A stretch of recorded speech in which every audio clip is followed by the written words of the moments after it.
Birinci sualda yazıb ki, qablarda temperaturları bərabər olan eyni mayelər vardır. Hansı qabda vahid zamanda mayeni tərk edən molekulların sayı ən çoxdur? Yəni, bunu yadda saxlayırıq ki, açıq səthin sahəsi nə qədər böyük olsa, uşaqlar, açıq səthin sahəsi, buna bəzən sərbəst səthə deyirlər. Sərbəst səthin sahəsi nə qədər çox olsa, buxarlanma sürəti bir o qədər çox olur. Çünki molekullar çölə daha rahat şəkildə çıxırlar. Ona görə də düzgün cavab olacaq 1.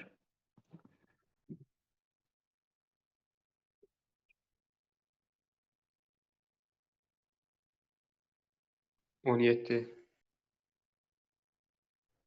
5. Qışda pəncərələrdə qrovun əmələ gəlməsi, uşaqlar, qrovun əmələ gəlməsi, qrov bərk cisimdir. Deməli, bu buxar molekullarından qrov əmələ gəlir. Yəni, buxardan bərkə keçmək halıdır bu. Ona görə də bu desublimasiyadır.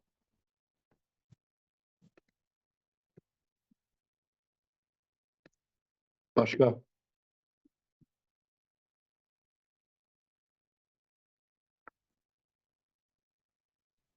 On yeddi var mənim. 17-ci suala baxaq uşaqlar. 17-ci sualda yazıb ki, 90 dərəcə temperaturlu 10 kiloqram suyu qaynatmaq. Deməli, suyun temperaturu hal-hazırda 90 dərəcədir. Qaynatmaq üçün temperatur olmalıdır 100 dərəcə Selsi. Deməli, biz bunun temperaturunu 90-dan 100-ə qaldırmalıyıq.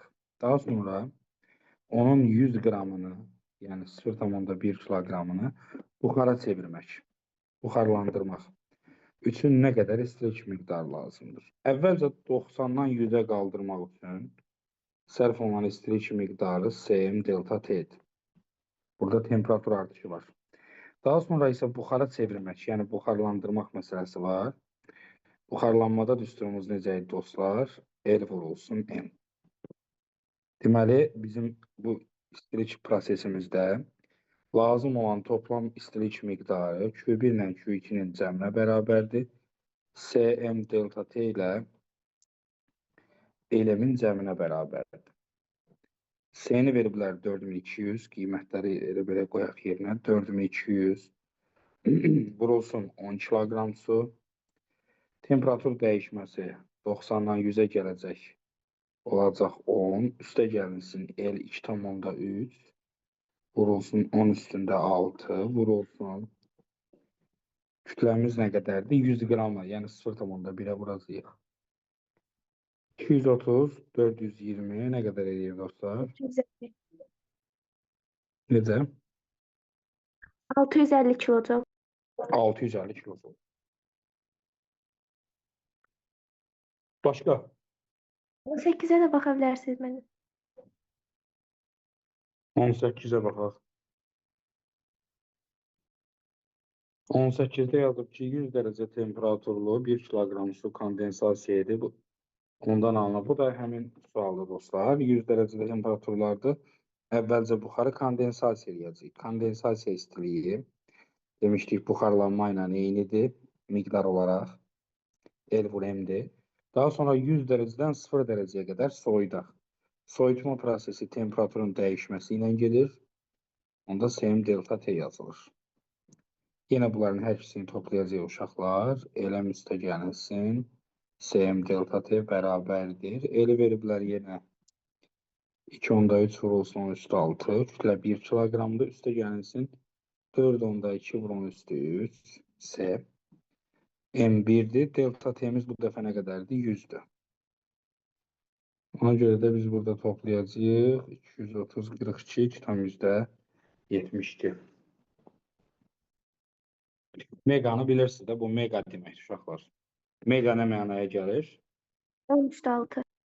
Bəli, bunu yadda saxlayırsınız. Mega 10 üstü 6-dır, böyük M ilə yazılır.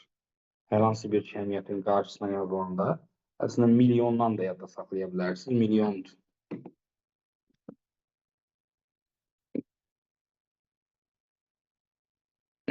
Qəbul edərdiniz də deyilə. Uşaqlar gəliblər. 19.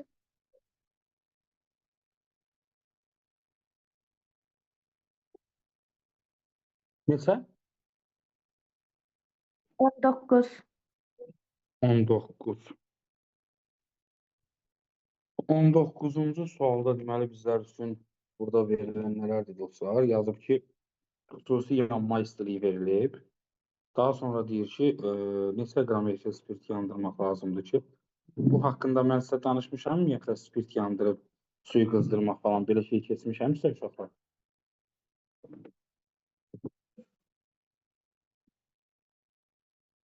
Hə dostlar? Müəllim bərabər eləyir deyə onlardı. SM delta T'lər. Ay sağ ol. Deməli nədir burada məsələ? Etil spirtini deyir yandıraq, suyu buxarlandıraq. Bir şeyi yandıranda aldığımız istilik miqdarı Q vurulsun M-dir. Yəni spirti yandıranda burada kütlə təbii ki, spirtin kütləsidir. Sonra deyir buxarlandıraq. Buxarlandırmada da düstur LM-dir. Burada təbii ki, suyu buxarlandırırıq. Suyun kütləsindən söhbət gedir.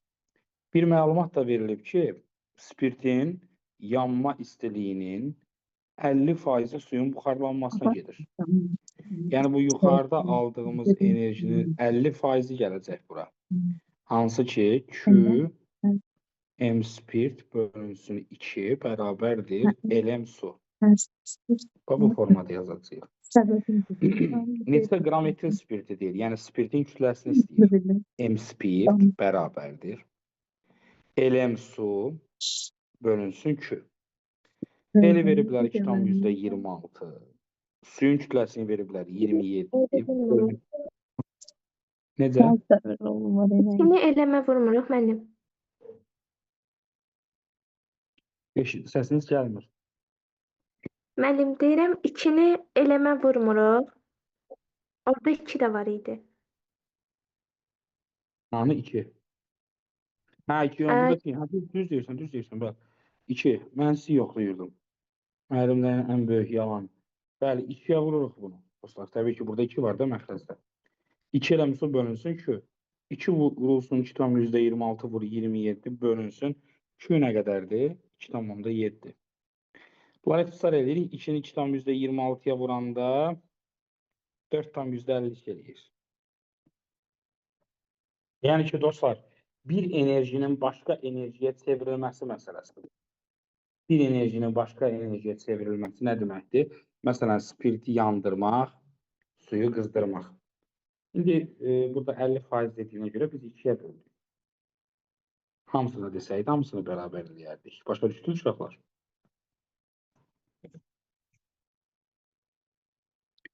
Buyurun, başqa sual. 21.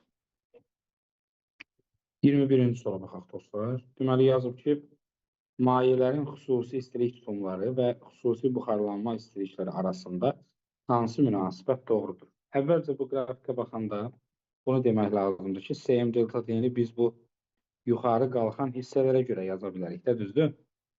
Çünki bu hissələrdə temperatur dəyişir. SM delta T düsturunu xatırlayaq. Q bərabərdir SM delta T. C-ni çıxartdıq buradan. C-ni çıxardıram. Q bölünsün M delta T. İndi 1 ilə 2-yə baxın, hansının Q-sü daha çoxdur? Bu Q1-dir qızmaq üçün. Bu da Q2-dir. Hansı böyükdür dostlar? Q1. Onda Q-sü böyük olanın C-si nə olacaq? Hə, uşaqlar. S delta T'də var axı müəllim. Necə? S delta T'də var axı, delta T'lər də fərqlidir. Tamamilə doğrudur. Delta T'lər də fərqlidir. Amma niyə burada işimizə yarayır o? Çünki hər ikisi T0-dan başlayıb. Birincinin temperaturu dəyişməsi bu qədərdir, ikincininki bu qədərdir. Yəni, birincinin Q-sü böyükdür, eyni zamanda delta T'si kiçikdir. Onsuz da C Q-dən düz asıldı, delta T'dən tərs asıldı. Yəni, C həm Q böyük olduğuna görə böyükdür, həm də delta T kiçik olduğuna görə böyükdür. Yəni, temperatur işin içinə qatsan da C1 C2-dən böyük olacaq. Yəni, hər iki başlı. Bunu burada saxladıq. Anladınız bəli. C1 C2-dən böyükdür. Bunu bildik. Bəs L-lər? L-ləri harada yazırıq? L-lər axı bilirsiniz də, qrafikin sabit olan hissəsində yazılır da axı. Buraya yazdırıq Q bərabərdir L-in. L-i çıxarsaq, L bərabərdir Q bölünsün M. Yəni Q-sü böyük olanın yenə L-i böyükdür. İndi sizcə 2-də daha çox buxarlanma istiliyi sərf olunub, yoxsa 1-də? İkincidə. İkincidə. Q-sü böyük olan L böyük olduğuna görə L2 də L1-dən böyük. Deməli, C1 C2-dən böyük oldu. Çünki C1-də birincinin qızmasına daha çox istilik miqdarı sərf olunur.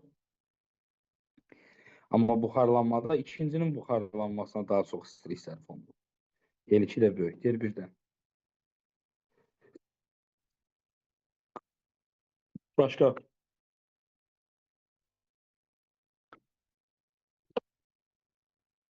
Buyurun uşaqlar.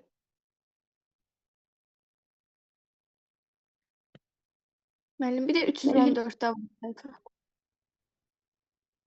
314-də var, gedək. Mən bir də 22 deyə bilərsiniz burada. Səhifə neçə idi? 284.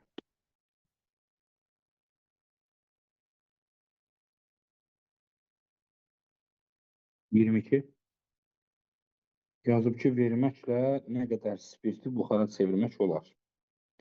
Deməli, spirtin yanma istiliyi ilə bağlı, yanma deyirəm, buxarlanmasını deyil. Buxarlanma istiliyi ilə bağlı üstün Q bərabərdir, eləmdir. Neçə kiloqram spirt, yəni kütləni istəyir? Ay, Q bölü, bildim müəllim, bildim. Q verir və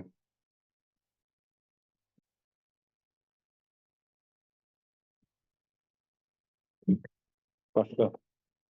200 neçə dedilər? Yoxsa 314 dedilər? 314. 314. Yəni, Bəli, buyur, nə sorun var ver. 1. Sən? 1. 1. Bəli. Təsəvvürünsə, mənə görə sənə gəlir, yoxsa qırıq-qırıq gəlir. Kristal maddə qızdırılarkən onun temperaturunun dəyişməsinin verilən istilik miqdarından asılılığı Q bərabərdir Cm delta T. Q ilə delta T necə asıldı uşaqlar? düz. Düz. Düzgün nasıl basıldı? Buyurun.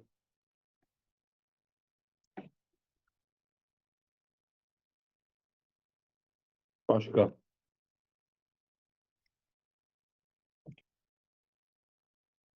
Yirmi bir. 21-ci sualda yazıb ki, hansı hallarda enerji udulur? Enerjinin udulması üçün, yəni biz qısaca demişdik ki, onun temperaturu, daha doğrusu daxili enerjisi artmalıdır. İndi su donanda su buza çevrilir. Su buza çevrilirsə, onun daxili enerjisi nə edir uşaqlar? Azalır. Ona görə də birinci prosesdə enerji ayrılır. Yəni çölə verilir. Buz əriyir. Buz əriyəndə nəyə çevrilir? Suya çevrilir. Hansının daxili enerjisi çoxdur? Buzun mu, suyun mu? Buyurun. Onda deməli buz burada daxili enerjini udur. Udur ki, daxili enerjisini artırır. Su buxarlanır. Sudan buxara, qaza çevrilir. Qazın daxili enerjisi sudan daha çoxdur. Deməli, üçüncü prosesdə də udulur. Buxar kondensasiya etdikdə mayeyə çevrilir. Buxarın daxili enerjisi mayenin daxili enerjisindən böyükdür. Deməli, daxili enerji azalır, ona görə olmaz. 5-ci spirt yanır demişik ki, bütün yanmaların hamısı nədir? Amma orada baxmısınız, amma qəşəng. Ayrılmadı. Mənim gözəl yarqılarımı Mənim Başqa? gəlmək istəyən var bu dərsə. Mən bərk maya qaz istiqamətində daxili enerji artır. Ay, sağ ol. Yadınızda termodinamikada bunu sizə qeyd etdirmişdim. U qaz böyükdür, U maye böyükdür, U bərk.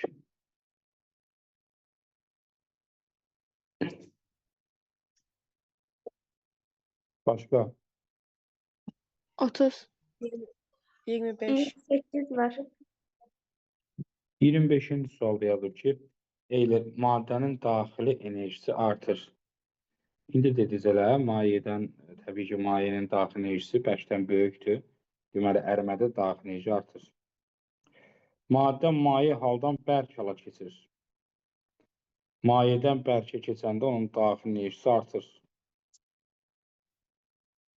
Düz ifadədir bu.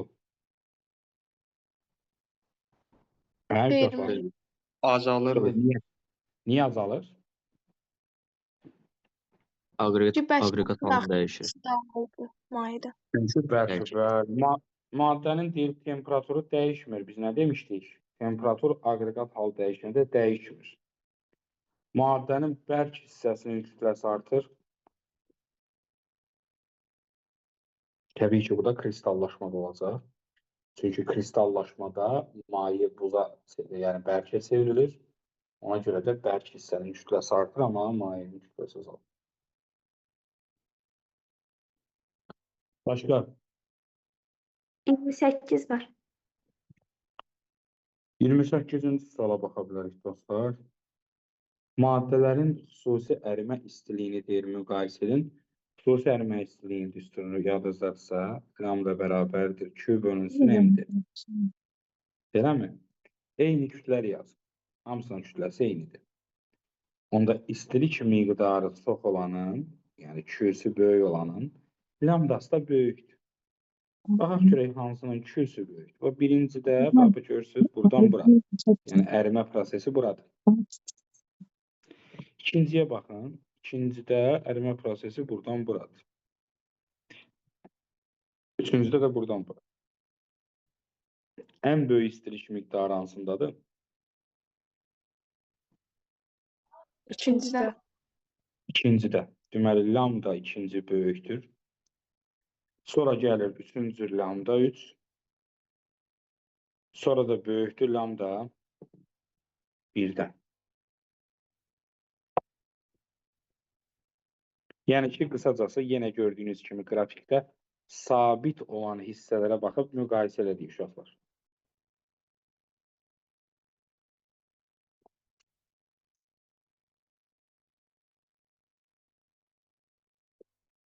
Başqa? 29. 29. Uşaqlar maraqlı suallardan biridir 29. Mənfi 20 dərəcə temperaturlu buzu deyir qızdıraraq 20 dərəcəli temperaturlu suya çevirirlər. Daxili enerjinin temperaturdan asılı qrafiklərindən deyir hansı bu prosesə uyğundur. İndi biz keçən dərs danışmışdıq. Mənfi 20-dən müsbət 20-yə keçəndə neçə dənə proses olacaq sizcə? 3 dənə. Aysa 3 dənə. İndi o qrafiki yadınıza salsaq, əvvəlcə qızacaq, sonra bir müddət temperatur dəyişməyəcək, sonra təzədən artacaq. Belə idi. İndi burada tərsini veriblər də. Daxil enerji ilə bağlı veriblər. Yenə qrafikimiz oxşar olur. Mənfi 20-dən başlayırsa 0-a qədər artır. 0-da bir müddət dayanır. Görürsünüz, temperatur dəyişmir, sonra təzədən artır. Ona görə də B variantını seçəcəyik. Mənim 30-da deyin olur. Bəli. 20-dən mənfi 20-yə o deməkdir ki, 3 dənə proses olmalıdır. Yəni, A variantı ola bilməz onsuz. Ortada temperatur bir yerdə sabit qalmalıdır. Sonra da bütün hissələrdə daxil enerji dəyişməlidir. Yəni, D-də sabit hissələr. Mayədən bərkə keçəndə daxili enerji azalmırdı ki. Burada da azalıb da belə gedir də. Ha, aşağı gedir. Bəli. Başqa? 34. 34-ü bayaq işlədik deyəsən yadınızdadırsa. 34-ü necə işlədik? Varmı eləmək istəyən? Lambdalarını müqayisə eləsək, lambda 2 böyükdür lambda 1-dən. Ay, sağ ol. Çünki ikincinin istilik miqdarı birincidən çoxdur. Lambda 2, lambda 1-dən böyükdür. Bəs C-lər? Onda C2 də böyükdür, C1-dən. Tamamilə səhvdir. Bir daha verdi. Demək ki, bəli, çünki birincinin, nə dedim mən qoyaq? Birincinin istilik miqdarını yaz bura Q1, ikinci Q2-dir. Hətta dostlardan biri soruşdu ki, müəllim, temperatur dəyişməsi də var burada. Dedi, onu da nəzərə alsan, C bərabərdir Q bölünsün M delta T. Q'su böyük olanın S'si böyükdür. Ona görə də S1 S2-dən böyükdür. Lambda 2 də lambda 1-dən böyükdür.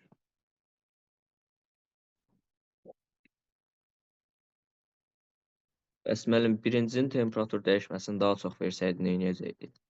Heç nə yanmazsan. Gərək qiymət versin. Yəni qiymət verə, məsələn deyək də, qiymətlər verə, onda eləmək olar. Amma qiymət vermədən necə müqayisə edə bilərsən ki, biri böyük, biri kiçik? Anladım Onda müəllim. səhv sual vardır. Bəli, buyurun.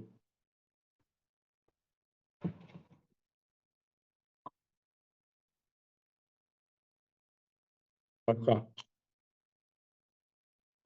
35.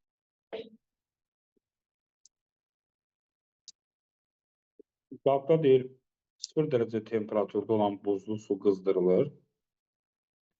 Suyun temperaturunun deyir, zamandan asılı qrafikləri hansı bu prosesə uyğundur? İndi biz qızdırdıqca nə baş verəcək? Birinci əriyir Əriyəcək. və qızır. Birinci əriməyəcək, buzun hamısı əriyəcək, düzdür? Düzdür uşaqlar. Sonra da Bəli. hər elə danışmışıq da sizlə demişdik ki, buzdan məsələn suya çevriləndə ədalətli olmaq lazım. Yəni buzun hamısı su olur, ondan sonra qızma başlayır.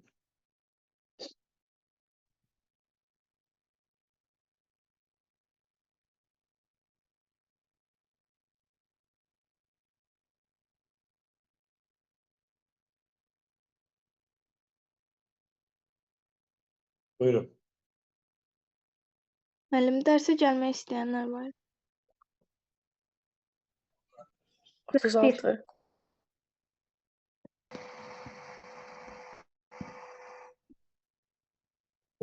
Da deyir ki, buzun suya çevrilməsi şəkil 1-də, suyun buza çevrilməsi şəkil 2-də verilmişdir. Euler-Venn diaqramında uyğun bəndləri deyir, müəyyən edin. Maddə maye haldan bərk hala keçir. Maye haldan bərk hala keçməsi üçün onun qızdırılması lazımdır. Bu şəkil 1-ə uyğundur. Düzdür?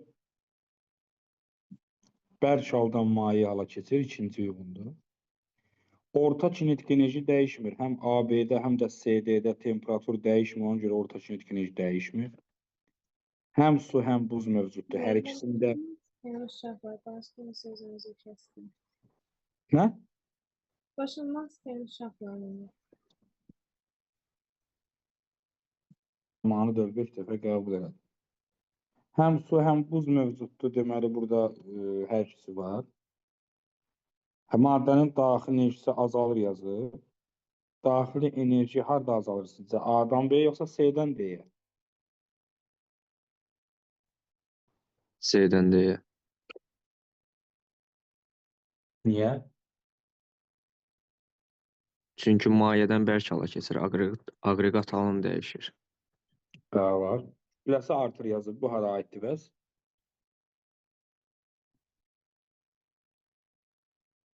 Uzun suya çevirməsi. Buzun suya çevrilməsi. Yəni A-dan B-yə buz yavaş-yavaş suya çevrildiyinə görə suyun kütləsi artır. Ona görə də 1,6 çıxmış. Burada maye halından bərk hala keçir, ikinciyə aid deyil ki.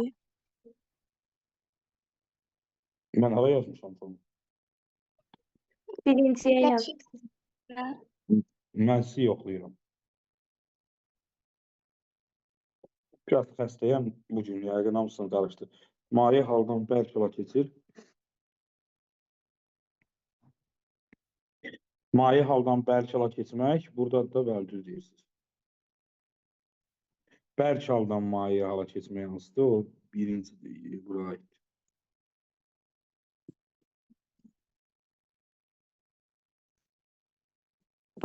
Başqa? 41. Yazıb ki, yalnız əriməyə sərf olunan dəqiqə. Ərimə hissəsi buradan bura deyil.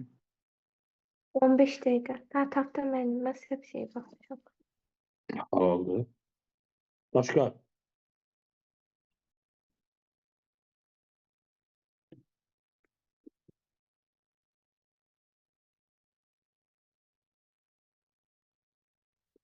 Bura qədər vermişdiniz. Başlayaq.